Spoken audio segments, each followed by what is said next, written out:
Good day everyone, welcome to the channel. Want to transfer your balance from NTC number to a Ncell number in 2025?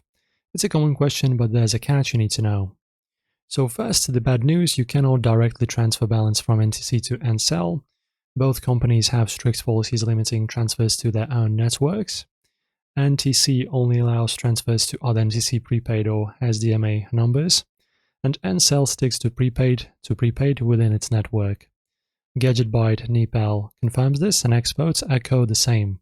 No cross-network transfers exist in 2025 due to security and system differences. So there's a workaround. Download a digital wallet like Calti or eSewa from the App Store or Google Play. Top up your wallet using your NTC-linked bank account or card. Then recharge your Ncell number via the app. Select mobile recharge. Enter the Ncell number and choose the amount, starting at 10 local currency. Yeah, it's not a direct transfer, but it gets the job done. And that's pretty much the only ways. You can also contact the support for clarity. You can call their number. So that's basically how it's done, guys. Pro tip, save your Ncell number in the app for faster recharges.